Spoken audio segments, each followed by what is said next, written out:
Fellow auto detailers, welcome to the show that features interviews with today's most successful auto detailers. This is the Auto Detailing Podcast. Here's your host, Jimbo Balaam.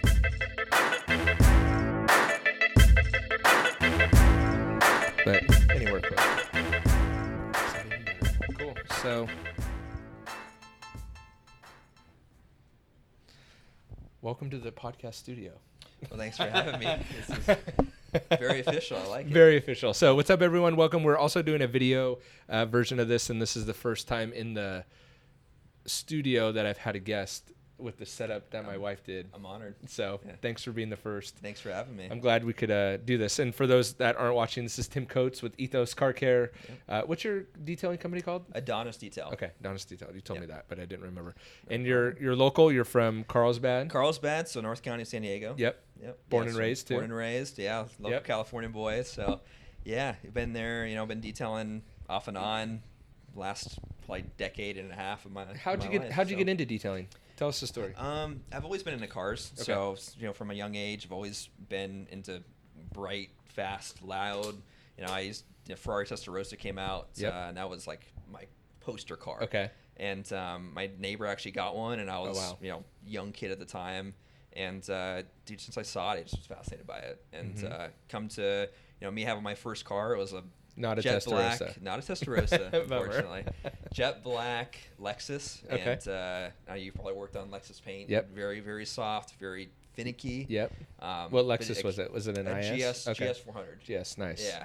And it was, I worked like almost full time back in high school and in and out to pay for this car. Okay. My first job was in and out too. Really? Yes. Yeah. There you go. Yep. I worked at 114, Right on. which was in Long Beach. I worked at 89. Okay. Yep. What So level did you funny. get to? Level 4. Okay. Yeah, I was like just starting to work board. Yep. Okay. Left. I got to level 2. My favorite position was the pay window. Okay. They wanted to get me to level 3, which was fries. Fries sucked. But man. I still have a burn in my arm from the fry oil. I couldn't figure out like keeping the flow of baskets in it's so hard. and looking at the board and Yeah. all that. But my sisters are level 7s at in and Okay, out. so like managers now. Yeah. I was right so there. OCD though. I was like the fry master, which then Got I it, okay. then I realized sucked because I hated doing it. Yep. But I was so good at it, Yep. it just put me on. So I started to like start slacking off Yep. on it, and then I was like wanted to work up to board. Got but- it. Pay window is my favorite because no one bugged you. Oh yeah. You had to do the had dishes, but no one bugged you. Totally. That and then That's that funny. I worked there when they were just starting to do like where they have the tablet out in the parking lot. Yeah. So I got that. I love that position. And dude. that was the ultimate. Dude. Oh man. That was the You ultimate go out there, you position. get a little bit of tan, but you could like kind of just like talk You did to your own thing. customers, Yep. hang out a little bit. Yep. Yep. Pick up the trays. Yeah, Yep. exactly. Oh So- wow, that's funny. I didn't know that. Yeah. Got it. So you worked in and Small out. world. Worked Yep. in and out. Worked pretty much full time in high school to get my first car because my parents at the time, I didn't Sure. grow up in a wealthy family. They didn't have a car. I was just kind of hitching rides for my brother. Yep. Who had a car, and I was like, I want to get my own thing, and had my eyes set on this Lexus. It was a V8, awesome looking car. I got it, and it was used. It was 1998, Yep. and just showed tons of Signs. swirl marks, tons of scratches, and started calling around at detailers, and the detailers in my area I talked to just didn't either know how to take care of the stuff or too expensive or uninterested. So I just kind of started the whole search of products, and at the time there wasn't anything like there is today in terms of the capabilities of polishes, the understanding of what was out there. Right. There was 105 and 205. Yep. We had the Porter Cable 7424. Yep. And you had like 3M buff perfected compounds, and that was Yep. about it. And It's crazy how primitive it really was. like and there that- was this nothing. This was Not that long 8, 9 ago. years ago. I know. Yep. It wasn't like it was 25 years ago. Yeah, we weren't mixing sand in our compound, No, but still, it was very and then primitive. and at that point, it wasn't like I would go onto a detailing forum and they're like, get 105 Right. and 205 and 7424. I had Right. to like search the web Yep. and look at all these forums, and I'd start seeing a trend of people like recommending this product and recommending It's that like product. Autopia and was kind of there, but the internet was still kind of janky. Autopia, and there was like Detailing Bliss was Yep. around for a little bit. But yeah, there wasn't a whole lot. So Yep. yeah, basically I was super unhappy with how the car looked when I got it, and just wanted to make it look better. Yep. And through my search of products, made the car start basically turned it around from a 98 jet black Lexus to looking cherry, looking Okay. awesome.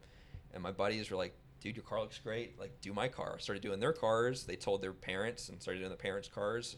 then their parents told their friends, and then started doing their parents' friends' cars, and Wow. next thing you know, it was a whole detailing business. Got it. And You're then, like, this is better than putting pickles and yeah, tomatoes better and than working spread. exactly And so, working till 1:30 in the morning probably. Yeah. So, and then as I kind of started evolving, I always started looking for like the next and best thing in terms of polishes and compounds. And Right. so right around 2010, 2011, ceramic coating started coming out, and started using a product called A-Quartz. And were you full-time detailing by this point? No, I was part-time. I was still Okay. going. I was going to college. Got it. Very part-time. I was part-time up until about six years ago. Okay. Working other jobs and then doing detail on the side on the weekends kind of thing, and then started getting into coatings, which then kind of really started opening my eyes to the potential of doing this as a business. Got it. And seeing the possibility of making money doing it, making a living. Yep. And also seeing the benefits that the coatings really did provide for customers. So then getting out of, because I didn't want to wash cars the rest of my life. Right. Getting out of the potential of having to do wash and waxes. Yep. And be able to say I can do a coating a day and make X amount and not have to break my back, or it's still tough work, but it was much more reasonable than having to detail cars full time. And then, from coatings started installing paint protection film. What was the progression in that? Like, so you're doing coatings. How do customers start asking about PPF or in your research? Because it seems like you're kind of like you said, even like always looking for the next thing, kind of technology minded as well. It seems like, so like, were you're constantly looking for the next best thing and kind of stumbled into PPF? Yeah. I mean, PPF was kind of becoming known about too when coatings were starting to become known about. They kind of both grew together. Right. Expel Ultimate was the first self-healing film that came out. Didn't they just go public? Didn't it Expel just go public? In the NASDAQ. Yep. Yeah. So that's a pretty that's pretty crazy. It's a pretty big thing. Yeah. They're on the Canadian Stock Exchange for the last decade, I think, or 6 or 7 years, something like that. But yeah, that's on the NASDAQ, which is pretty crazy. That is. But they were starting to become popular when coatings were starting to become popular, and between my customers asking for it and then me seeing the benefits of the stuff, it really it was a no-brainer. I mean, because the biggest frustration I had as a detailer was that I'd spend 2 days perfecting a car, spending 20 hours polishing it, doing a full paint correction, 3 different stages, and ceramic coating it, making it look absolutely perfect. And then I'd see the car a couple months later, and I'd tell my customers how to take care of it. But as I know, like, oftentimes that isn't the case. Right. And I come back, and I'm like, I just feel like, X amount of work literally went out the door because it'd come back swirled up or scratched or whatever else. And I'd see, film installs that, my installer would do, and I'd see them 6 months later, and with the self-healing technology, they were flawless. They looked perfect. And I was like, there's something to this. Right. That you can not only protect against rock chips, scratches, door dings, but it was something that you could pretty much not abuse, but you can get away with not having to be like fully anal about taking care of it. Right. And I saw the potential for that, not only for my personal cars, but for my customers. So, like, hey, I want to try to learn this stuff. And I was so bad at it at first that it Did you go to a training? Did you go to Expel training? Yes, after about a year. Got it. Okay. There's about a year of trial and error. So what are you doing? Buying film on Amazon? And I bought film through, so they sell it to you. Okay, got it. You'd be able to call up Expel. I don't think that's the case anymore. But yeah, back in the day, they were a small company. They were.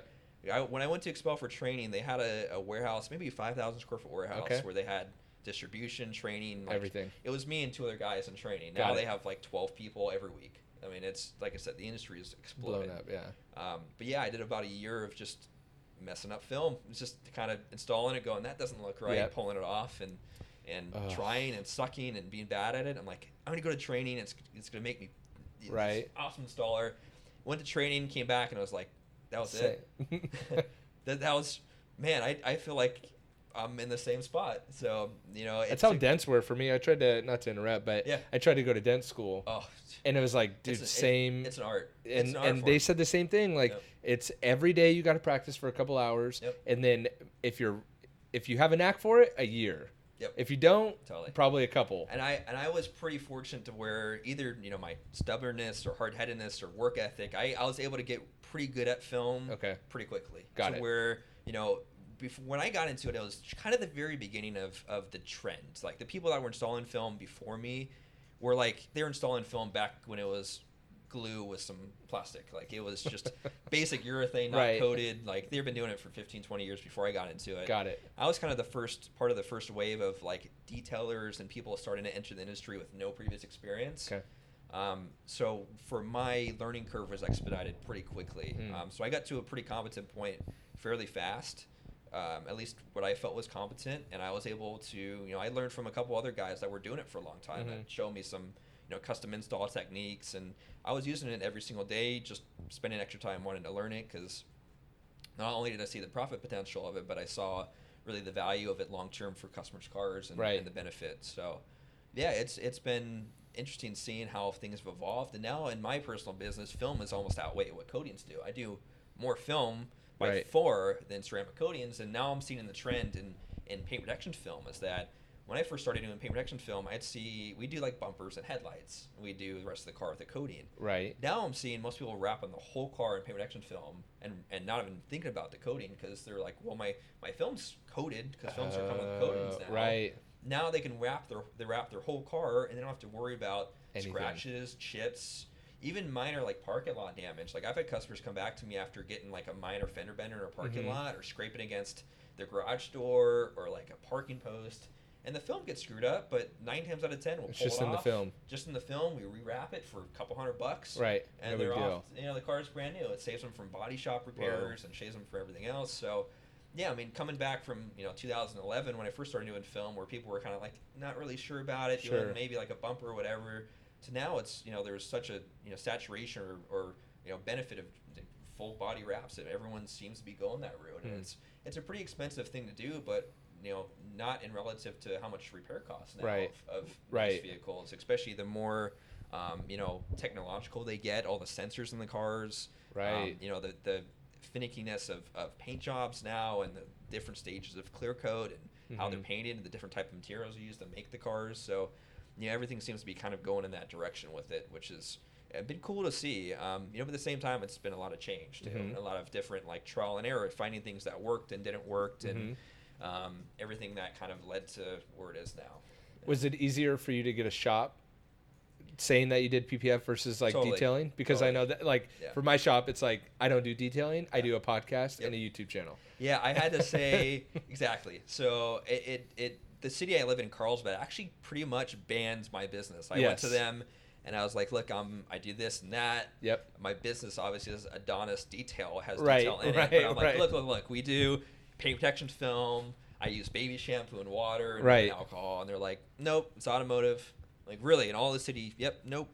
So I went to my neighboring city in Vista, which is just on the other side, and went to them, and they're like, yeah, in some areas are good, and luckily found a landlord that was understanding of it and knowing I'm not going to, like... run a car wash. Yeah, I'm not going to set up a tunnel. Exactly, yeah. There's not going to be dozens of cars a day. I do maybe, in my shop, we do maybe 3 to 5 cars a week. Okay. Just because we're doing more paint protection film services, coatings, that kind of thing. Yeah, it was tough for sure to find a shop space that would allow automotive stuff. But even now, like I'm even seeing Carlsbad now. I just had a competitor move into Carlsbad, and they've opened up, for them. And because I think the industry, when I was looking for a shop, wasn't really well known. Right. Now the city planner had their car down to that shop, so like the understanding of like, look, we're not a car wash. Very good idea. Smart businessman. So it's become very well known, the services, the saturation of like just the market awareness of the products themselves and the benefits. You're seeing dealerships now offering this stuff. You're seeing people online searching about it, wondering about it. So it's definitely become, kind of full scale in terms of the service side of the business. And then seeing also in parallel to the services, over the years, the different products that I've used and seen the evolution of that has been a whole nother avenue of trial and error, finding stuff that worked. And there's been a lot of innovation that's really helped business owners, as I'm sure you've seen too, and the products we use and the benefits they provide for customers too. I mean, even coatings opened up this way that detailers could actually make a decent living. Yep. You know what I mean? And I think that's what helped propel coatings to be so prominent, is detailers like, holy crap, like I can make $1,000 a day. Totally. Like I'm used to making 150, now I can make 1,000. Yeah, it's something you can make a living that you could provide for your family, you could build a business around it. And Yeah, I think it was. I wouldn't still be in this industry if I didn't hit the emergence of ceramic coatings, for sure. It's something that I definitely am grateful that I was in the right place at the right time. Right. And seeing that the industry was taking off in this direction. Yep. It was something I was interested and passionate about. Yep. And also was able to kind of be an innovator of trying new things and new processes and new products. Before everyone else really knew about it. Right. So it was funny, not to go off on a tangent, but I remember talking to Jason Rose, like when I first started this podcast, and it took him like, I don't remember exactly, so don't quote me, but maybe like 15 years before he hit like his first $1,000 detail. Okay. And that was like a huge milestone, right? That's and I remember funny thinking that. like, dang, like he did $1,000 Yeah, detail. Like, that. how do you even get to that number? Yep. You know what I mean? I remember being in that point too, because I was, when I started, I was detailing cars for $50 a pop. Yeah. I mean, up until, for several years, $50 Sure. a pop, I was doing interior, exterior, washing, all Yeah. that stuff. And Which around here is actually...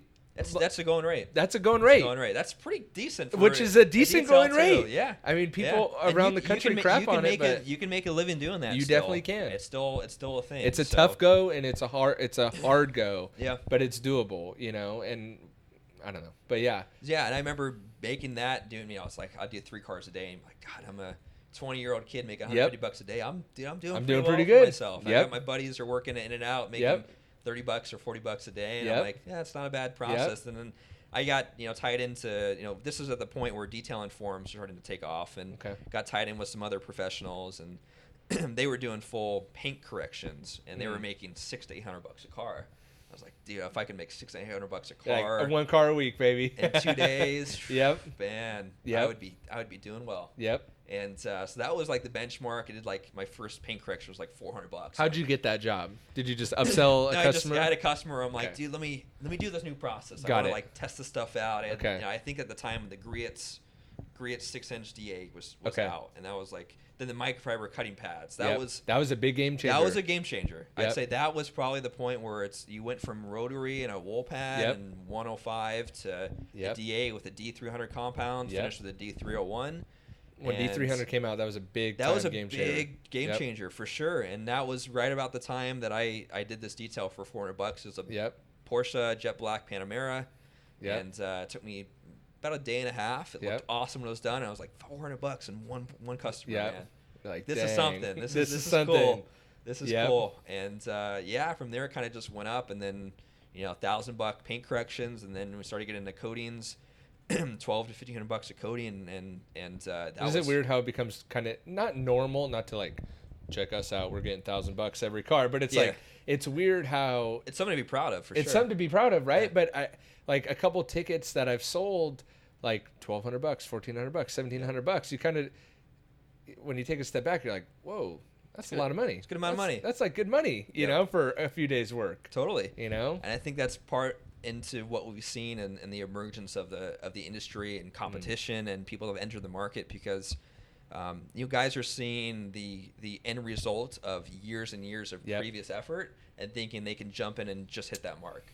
Thinking they could just open a business and get those $1,500 details and those $2,000 coating detail jobs. It's not the case. And not looking and going like, if someone looks at me now, they would not know I was working in 100-degree heat, right? Yep. Detailing a car for $50. It took me 4 hours to do. Breaking my back. Yep. I could still not smell eating you. much all day. Like grinding dying for this work. And now people are like, oh, you're making doing this. You're making all this money per job. And it's like, no, you're looking at the end result of years and years of hard work. 100%. You're paying for the experience. You're paying for the knowledge. You're paying for the abilities. You're also paying for my reputation that I've built over time. 100%. So it's which I actually like that. I'm glad that that's happening to the industry because, like we've talked about earlier, the barrier to entry is so low. Totally. But now it's like, sure, the barrier to entry is low, but to actually get that $1,000 ticket is much higher. It's difficult because competition. Yeah, I mean, in a free market for sure, you have competition, and it really plays. It's tough though because we're seeing, and this goes into a whole other aspect of what competition is doing in terms of claims of these coatings, performance, and everything else. But it does provide value for the customer, seeing that they have the opportunity to pick and choose what shop, what coating they want to go with, what performance they can get out of it. But also then it starts the whole kind of trend of people trying to one up each other and performance claims and pricing and everything else too. And and it starts, people start marketing away from the value of the coating versus the value of trying to sell it and seem like it's a better product than the other person. Right. I've always tried to take the stance of what it's going to do for my individual customer, because not every coating is going to work for every type of car, right, and vice versa. Some solutions work better for certain types of vehicles and certain types of people. So how do you combat that? Is it just trying to talk it through with the customer and trying to sell them on what the features that are most beneficial to them? Yeah. Or how do you... Yeah, it's become more and more difficult over the last probably 2 years, when coatings have really become mainstream, because there's a lot of misconceptions out there. Mm-hmm. And that's kind of what's led me to the evolution of creating my own company, because I've seen so many misconceptions of products and false claims. Mm-hmm. And it started to take on the effect of a snake oil salesman Yep. type approach to the coating industry. And because it is kind of weird products. when you sell literally clear liquid to a customer that you're going to be applying to their car. Yeah. But they can kind of see a difference, but not really. It is kind of funky. I used to show my customers the bottle I would use. I'm like, Got it. Where Okay. to put this on the customer's cars. I stopped doing that because they'd look at it. And they're like, wait, like, how many what? bottles per car? Right. I was like, Jill, just this bottle. You're like, actually, this will do a couple cars. Yeah, and then they kind of looked at me weird. I'm like, that's not a good marketing trend. maybe. So now I show them the hardened coating where it's like the crystal. I'm like, look, this is Got what's going it. on your Okay. car. It's going to be a hard crystalline. And then they kind of get the idea behind it. But yeah, it's a very interesting thing when you do put it in that way, because you're taking the car through this whole process. The customer has no idea what you're doing. Right. So they really don't know you're spending XYZ Sure. amount of time prepping it and polishing it and coating it and what goes into it. Right. You're charging them X amount of money, thousands Right. of dollars oftentimes, and then they pick their car up and they're like, Cool, looks great. it's shiny. Right. You're like, hold on, let me pour water on Exactly. Okay, and Right. and so a lot of the benefit is educating the customer exactly what that coating is going to do to their car, Mm-hmm. how it's going to protect it, why it's better than just a wash and wax, why it's going to benefit their investment of their vehicle long term. And Right. that's where the value comes in. But the problem that we're seeing now is that these companies are making claims that just simply aren't true with most Sure. coatings, Right. which gives the consumer then a false pretense or false expectations, Mm-hmm. which oftentimes are not met, and then it hurts the industry as a Right. whole, because these customers have had the coating done, whatever brand it is, whoever does it, and oftentimes they have friends that they're going to tell their experience about to people that aren't educated about the industry, and maybe Right. that experience is now tainted because their expectations were not met, and then it makes the coatings look bad. It makes every coating look bad, every installer look bad, because they're not providing value to the customers. They're trying then to make that sale, realizing that, okay, as a detailer now, I'm no longer looking for a repeat customer. I'm trying to make that one sale because it's X amount of money, and Right. and they're starting to lose focus on the value of the protection, which is why coatings were started in the first place. Right. And that's to protect long term, to have more durable protection, to have better water and dirt repellency, to have acid and UV protection that waxes can't provide.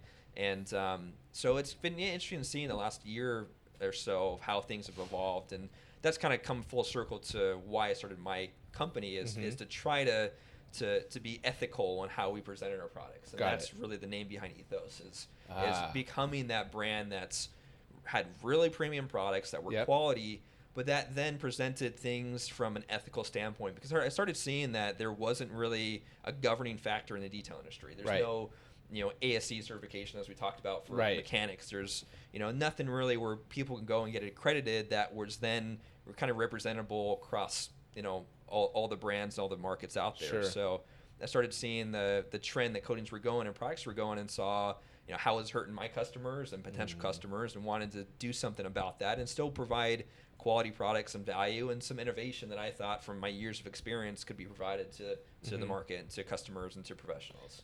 When you first started out, did you know, and this is why I love hearing like the journey of people, because you see the progression, the natural progression that a lot of people think is common, but there's little subtle things in there that aren't so common, right? Totally. So when you first started detailing, did you ever have the thought of like, oh, I want to have my name on a bottle one day, or did you ever think that? Or no, I've kind of meeting a need. Yeah, I started seeing or a hole in the market, an opportunity. Opportunities in the market, and I got into detailing not thinking I'd still be doing this. It was a thing for me to make some extra money on the side. Sure. Isn't that a weird way of sucking you in deeper? Yes. That's what's happened to me. It's like every time I try to get out of it, sucks me in deeper. Yep. Yeah. Which is so weird. And it's like we're kind of throwing the carrot. We're chasing that, like, you know, facetious, that carrot down the road. Yep. But yeah, I didn't enter the market with a master plan of, like, you know, I need to start a business and then have my own product and then do this and that. I kind of just saw the opportunity as I went along, and like with coatings and film, I started seeing the benefit of these you know, opportunities and started to capitalize on them. And same with the product line. I was installing these coatings by very well-known brands, and I do this whole process on their car, and, you know, customers were extremely happy with it. But then they asked me a question that was very common. Almost every customer would ask me this question. I didn't really have a good answer for it. Is, you know, we'd show them the car, we'd take care of the bill. Then they go, okay, now how do I maintain it? Now what? And especially when they spend over $1,000. Then I started having when I knew there was a problem when I had trouble answering that question easily. And I would then go, well, the coating manufacturer makes the spray product. It's only this big, but it's $50. And you can get it on this random website. Pay for shipping. You have to buy it from me only. Oh, got it. Right. And then they don't make soap, so you got to go on Amazon and buy this soap. Right. And then these microfiber towels from this place because it's cheaper. Right. And you have to buy this and topper with this and this wheel cleaner. And I'm like, man, I'm spending longer selling them or educating them on how to maintain it than I did to sell them the coating. And there wasn't any brand at the time that I could say, this isn't the coating brand. This is a manufacturer of detail products that could then provide, you know, maintenance that wouldn't interfere with the work I did. Right. Wouldn't interfere with the coating, but also was easy for them to understand. Right. That they could use it themselves. They wouldn't be overwhelmed with or misunderstood or use the products improperly, and that were affordable. And there wasn't a solution out there, and I still don't think there's a solution out there until I've created my product line that was from A to Z. I knew I trusted the quality of the product, that they were a decent price point, and that they were easy to understand and easy to use.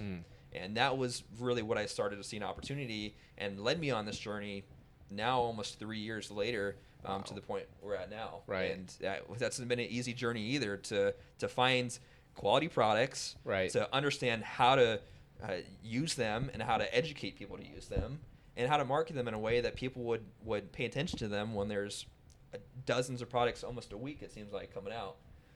So it's been a whole process to get to this point. So what products did you initially start with? Was it just replacing the ones that you were giving to your customers? Yeah, I started with a waterless wash and a shampoo. So I saw the main thing my customers wanted to do. You know, none of my customers are interested in spending hours detailing their cars. Right. They just, you know, they're very successful business people, or, you know, life gets in the way of all that. Sure. So I saw that they needed an easy way to clean their cars, and the waterless wash was a method that was starting to become more popular. At the time, O&R was kind of just came out. It was like the new way to wash your car without water. Yep. So I saw a benefit in having a waterless wash, which was my first product, and then a maintenance shampoo as well too that wouldn't kind of interfere with the hydrophobic properties of the coating. Got it. Yeah. And then from there, it just I kind of like how. Because how many products do you have now? Right now we have about 13 different chemicals. Okay. And yeah, I kind of was the same way as I started my business. New products keep coming out. Do you want to keep talking? Yeah, we're good. Sorry. Okay. New products kept coming out, and I was always fascinated with new technology. Whether it was better or not, I was always curious about it. And kind of the same thing with the chemical arena. I only intended to have 1 or 2 products for my customers. Sure. And, you know, I didn't want a full car care line. I didn't really want to deal with all that. But I started seeing all these new technologies chemical-wise that were coming out, and the benefits of having an interior detailer and a tire shine and a ceramic topper and a ceramic shampoo and all these other chemicals. So I started adding them to the lineup, and my customers were giving me awesome feedback of them, and started tweaking things that they didn't like and adding things that they did. And then realized, okay, well, I have, you know, starting to have a full car lineup. Not only is it suitable for my customers' cars, but the general, you know, market and general populace can definitely benefit from a quality product, whether their car's coated or not. So let me make products that are not just suited for coatings, but are suited for the DIYer. That, you know, whether they're going to AutoZone and looking at their wax wall and, you know, being it's overwhelming. Confused, yeah, totally overwhelmed, or they're going on Amazon and like there's that's 50, even more confusing. 50 car waxes, and they're all saying the same stuff. Right. And you know, I saw that there was a disconnect between, there's no brand that had a very quality product, a quality image, and a quality way to educate the consumer how to use the product. I saw that there was, products like, CarPro or G-Technique, which were awesome product lines, but they're tailored towards the professional, right, or even the prosumer, right. If I handed my customer a CarPro Reload, they look at this, what is it? They wouldn't know if the directions on it. They would be overwhelmed. It's just the way the way the packaging looks, the way the directions are. It's not a consumer friendly product, right? And I saw that there was that disconnect between a quality product and a quality way of bringing that product to a consumer, and I decided to merge the two. And that's how I saw, and that's how I see Ethos becoming a brand for consumers and a brand for prosumers and professionals and everybody along the way. We'll have products for professionals only, and we'll have products that someone that has no experience knowing what they're doing can install, a really nice sealant or wax, or clean their interior, or dress their wheels, and have quality products that last, that anyone can really use. And they're easy to get, right? Because they're on Amazon. And they're going to be on Amazon. They're not going to be super expensive. Right. Exactly. It's a premium brand, premium product, but it's not going to be outrageously expensive. Because some brands are outrageously expensive, then they charge more to get them on Amazon. Exactly. And then you got to go through their website. Yeah. It's like or they price things at a certain point, at a certain price point, to then give the illusion of quality. Right. And that's not necessary. Right. Yeah. Right. You can have both. You can have a premium product for a very reasonable price point. Right. But most importantly, it can't be intimidating for people. And right. That's what I saw a lot of things happening. And it's funny seeing the industry now going kind of what the coating industry did, and having these one product does all, right. Coatings or spray coatings that are coming out that are saying they do everything and they last forever, right. and they work on every surface, and right.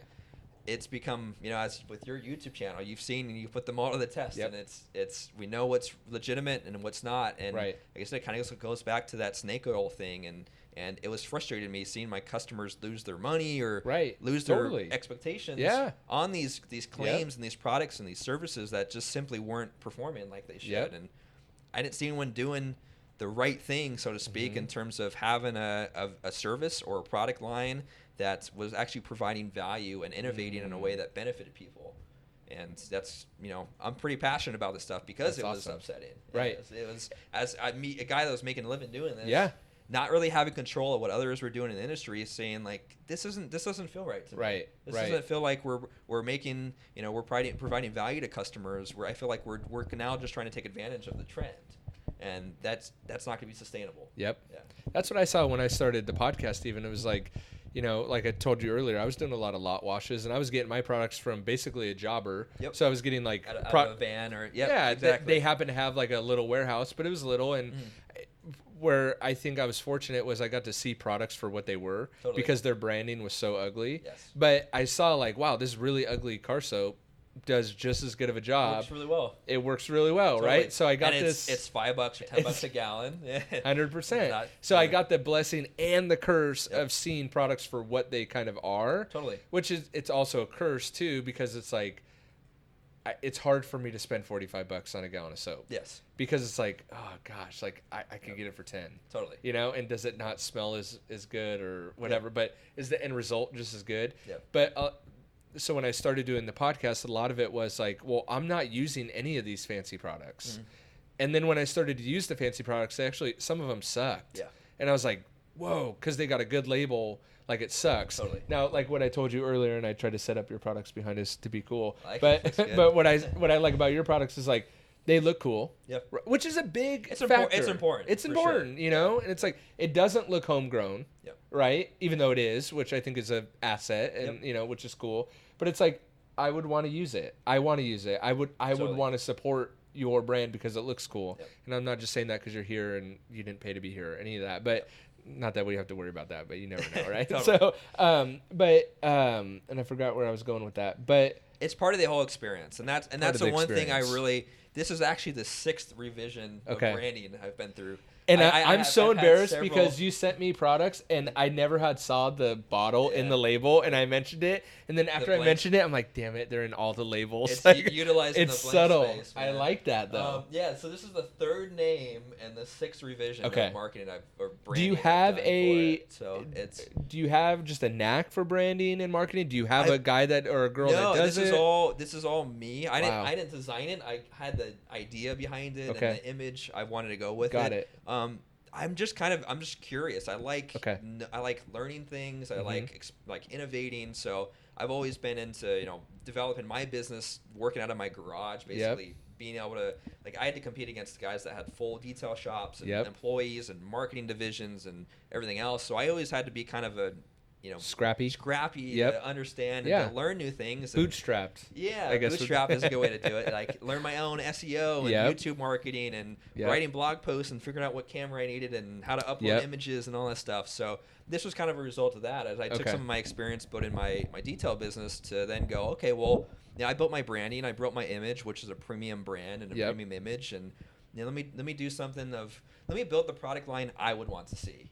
And then I started to go one direction. I was like, I don't really like this aspect of it, and I tweak it, and then I go another direction with it, and constantly getting feedback given to my customers. And I saw my own little customer pool as the perfect microcosm of feedback because they knew me. They had very high standards. My customers are very, very picky. So I knew if they didn't like it, most likely other people didn't like it too. If they really liked it, most likely other people were really going to like it. So I started kind of fine-tuning things and moving in the direction that then led to what we have today in terms of the branding and everything too. And that's important to be, you can have a good-looking product, but there's nothing more disappointing than having a good-looking product that sucks. That doesn't deliver.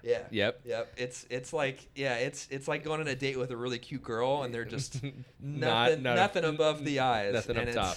It's disappointing, right? And it lacks longevity. That was the one thing that I wanted to make sure my products were all what I thought was badass. Right. And I'm constantly tweaking them. I mean, even variations with detail spray, and even though it goes to the point where it's like making a soap or making a detail spray, it seems pretty simple, and there's only a certain number of chemicals in each product, but 0.1% variance of a certain chemical versus another makes a completely different product. Got it. So everything's got to be awesome. It's got to perform well. But no one's going to use it if it doesn't look good. Right. It's got to be enticing. True. It's got to be enticing. Yep. So you still have your detailing business. You're doing PPF, coatings, whatever. You got the product line. Totally. Where are you pushing towards? Where do you see? Do you want the detailing to drop off a little bit? Do you want your employee to take it over? Do you want the product line? What is your kind of vision? Not too distant, but also not probably tomorrow either. Totally. So what are you working towards? What's on your desk right now that you're working towards? Yeah, that's a good question. My detail business is always it's something I still find joy in and I'm still passionate about. So that'll always be something I do. Whether long term, it's definitely going to take a side burner to the product line. Yeah. I see much more potential and ability to affect positively more people with the products than I can in my business. Yep. But I have a skill set that's very unique. It took years to develop, so I'm always going to find jobs here and there to do, whether it's one a month or one a weekend, and this is probably a few years down the line, but I'm still going to do my business full time, and also keeps your ear to the ground too, right? Exactly. Like you got to be able to and you got to still do and that's really I don't think you could build a premium and unique product line without daily use of the products, without enough variables and end cases and everything else. Because I see it, man. I see these bigger companies that there's a disconnect. There's a huge disconnect between, and there's actually a lot of opportunity in that for people that want to consult for bigger brands because they don't know. It's insane, and I'm like, it's almost like whoa, like people would pay for this knowledge. They're making a product that they think consumers would like, and that goes back to the whole point where it's like you have a brand that is good for consumers. Not good for professionals. You have a brand that's good for professionals. It's not good for consumers. So why isn't there a brand that's both? Why can't it's not unheard of in chemistry. We can make formulations that are easy to use and perform well. There is a fine line between both. You can make something 5% better performing and it's a lot harder to apply, but you can still have a product that is world class in both aspects. And I think you have to have daily use of the products or experience on different vehicles because paints are changing every single year. Clear coats are changing. Vehicle finishes are changing. They're using different materials to make these cars. So products are going to evolve. Materials and you got to be able to evolving. answer questions, right? Like you got to be able to know what you're doing. You got to be able to know, like, in this situation, the Yes. product reacted a certain way. You can't go, well, I've never heard that or experienced that before, or we didn't expect that to happen. I mean, that's not an answer that you can really provide, especially if you're dealing with professionals. Yep. You can't be less knowledgeable. You got to be able than to the person you're troubleshoot. selling stuff to. 100%. Yeah, and then it also gives, I plan on having, with my experience, we're gonna have a full, detail. I don't. It's rough idea, but we're not gonna have, accreditation. But I'd like to have like workshops and show people how to properly use the products and be able to demonstrate and have really. And you got a really nice shop, content. right? I haven't looked too much at it, but from what I saw, it's like you got a nice shop. It's like this, but bigger. Yeah. It's very similar. Okay. My walls are in the same color. Got it. We have a Got similar it. style. Cool. Yep. But I think there's definitely some value, and that goes into the second point with the brand is that good-looking image. Yep. Products that work well, but they got to be easy to understand, easy to use. Right. And I think you have to have the experience to know. I mean, because you can apply a tire shine a certain way, or you can apply it the right way that's easier, that's not going to sling, that's going to make it even. So there are some things, even though a product can be easy to use, there are some ways to use it more efficiently and effectively than not knowing what you're doing. Right. So some of my experience from detailing from so many years and using so many different types of products, I can bring a certain value to the table, whether it's the directions of my bottle or instructional videos I produce to help consumers or professionals use products to a better degree than other brands. Because I had that experience too with products I've used in the past, and it just says shake bottle well, apply to a surface, and it's like, all right, what? I'm kind of getting streaky, and what do I like? Do I have to like wipe it faster, like cure long? So there is definitely some disconnect in that as well too, and that's what I think you touched on with some of the leading brands that make good products. But don't have the experience to know what they're doing with the products. Right. And that's what a lot of companies do. The companies are really good at making chemicals, but if they don't have a fine tuning of that chemical and experience with it, they can't really make it that much better than what they're expecting or assume it to be. Right. Yeah. I love that. Is there anything that we haven't talked about that you want to talk about that you want to get across? Is there one particular? Obviously, we'll get all your social media followings and how people can pick up the products. But is there anything that we haven't talked about? I think the most important thing is I think the next few years in the car care industry is going to be very exciting. I think so too. A lot of new technologies coming out, a lot of new products that are going to help everybody involved. Yep. And I definitely hope that our products can reach people and provide value and enjoyment. Because I know I've been doing this over 10 years now, and I still get excited when I get a box of products. Yep. When I get samples from our supplier, I'm excited to use them. So if I can help people achieve that excitement and at least give a little bit of happiness along the way too, then I'm stoked. And I think some of the new technologies that are coming out are going to make things easier for people to achieve better results more enjoyably. What do you think?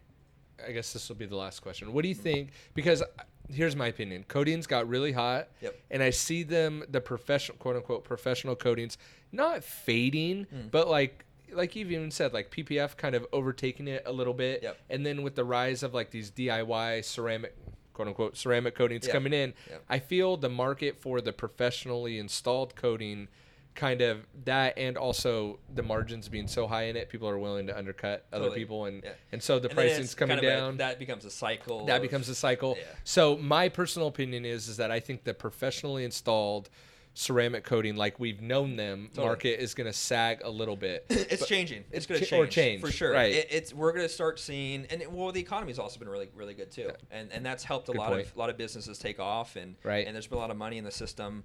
Who knows what's going to happen in the future, but I definitely see, the business that are reputable, that are providing value for the customers long term, that are doing the right things, that are not trying to shortcut, or that take care of their unhappy customer. They don't just kick them to the curb. Those companies are going to be around for a long time. Because they're running a good business. We're going to see a lot of the small businesses that are not doing things as they should, that are kind of riding the trend of coatings, probably start dying out, because the industry is going to start merging. We're going to start seeing consumer products start offering very similar benefits that professional products offer. They're going to become easier to use, hopefully, for everybody. So it's going to make more people enter the market in a DIY standpoint too. And I've also seen in my business, which has been fascinating, that, and I'm sure you've probably seen this too, when I started detailing cars, my customers were the kind that didn't even want to touch their cars. now those same customers come to me going, hey man, I want to wash my car this weekend. Yep. What products am I Yep. going to use? Yep. So not only is the Totally. the products are changing, but the consumer is changing Yep. too. People are finding more joy in doing things themselves Yep. and getting more benefit out of it that way. Yep. So that's also going to merge things, and we're going to see professional coatings get better, but they're also going to be not necessarily easier to use either. So that part of the market will always be there. Mm-hmm. But the middle ground where you have a couple years of durability and Yep. somewhat easy to use process is now going to kind of the consumer and the professional are going to start blending. Mm-hmm. The prosumers are now going to kind of start taking that market over. So in what my product opinion. do you think there's going to be one product or one type of product that's going to kind of fit that need or fill that gap? We're working on one right now. Okay, got it. Stay tuned. Stay tuned. It Got it. should be pretty Okay. exciting. And that's Cool. kind of something that anyone from any background can Yep. use and still get coding like results with Yep. it. And that's really what I think is gonna take care of a large portion of people that want a durable protection, that Yeah. don't mind getting their hands dirty Right. and doing it themselves. Yep. And find value in that aspect too, because there is enjoyment in doing what we Yeah, do. totally. It's a cool process. Yeah. It's exciting. I have customers that want to watch me install the films and the coatings in the cars. 'Cause Right. They're so fascinated by it. Right, It's- right. You can tell if they I had the hate experience. that, but I understand it. Yeah, I don't let them do that, but they ask, and but because it's a cool process. Right. So like I said, I think there's some really cool technologies coming down the line that will then Awesome. trickle into consumer products. I love that because it not only keeps people on their toes, but gives us another reason to do another podcast. Totally. Yeah. Love Hopefully, that. next time we talk, the Maybe I product could come down line- to your shop and we could do it from there. You're welcome down there. That'd be anytime. awesome. That would be That'd- awesome. So how can people follow you then? How can they buy your stuff? Yeah. How can they Yeah, support so you? So you could follow me. Because I also think people want to support people they like too. Totally. Yeah. you know? Yeah. That's awesome. I'm the same way too. Mm-hmm. And yeah. So my brand is Ethos Car Care. You can find us on Instagram or Facebook at Ethos Car Care. I forgot we have a camera here. I don't yeah, think I looked kinda- over once. Me too. It's all good. It's- We're both learning.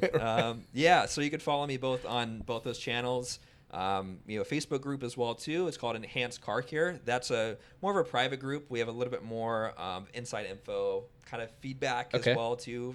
I like being really close to consumers that are using our products Yep. and giving us constant feedback because Totally. I'm still a very small brand, small Yep. company, but I'm extremely motivated and passionate to make these products badass. Yep. That's my number one goal. That's awesome. So that people can use stuff and really go wow, this is different. Yep. This is unique. Yep. And that's a small little Facebook group, but I'm welcome anybody to be part of that.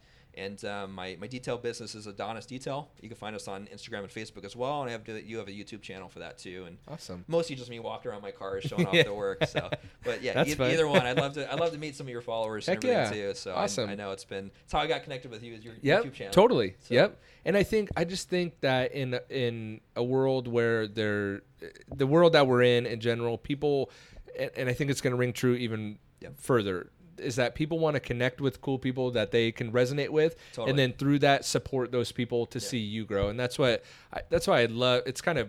The podcast is just an excuse to connect with people that are cool, I like right? it. Because Yeah. it gives me an in of hey, do you want to come on my podcast? And Totally. it's just and you can get to know somebody, and then I think Exactly. people are in this world that's become so artificial. People are looking for transparency. They're Totally. looking for something real. Yep. Something they connect with, and I Yep. think there's so much fake out there and Yep. so much misinformation that Yes. people are really seeking out the truth. Yep. And I think that's why your YouTube channel is so popular when you do these tests. Yep. Is because people are tired of The this crap. marketing and Yep. everything else goes involved with it, and they're looking for products that work, and Yep. they're not going to be ripped off with. Yep. And they really can find some real value in it. Yep. And that's why I wanted to have you on the show because we connected and I was like, I saw your brand. I think I'd seen it before. I was like, it's just cool. I've heard that before. Like, I think people recognize there's something yeah, about it. there's They something say, about it. yeah. But again, it's like it drew me in because it's like it looks cool, Totally. right? And I think looks like we've talked about are important. And then you weren't a dumbass, so that was helpful. Definitely. And Yeah. and then, Depends on who you talk to. sure, we all have those people. Yep. But anyway, thanks for driving up and coming up here and Thanks doing for having this. me, man. and I really appreciate appreciate this. it. I love the place Cool. as well too. I'm looking Nice. forward to seeing what's coming next Cool, for man. you. Thanks. So. I appreciate it. Thank you.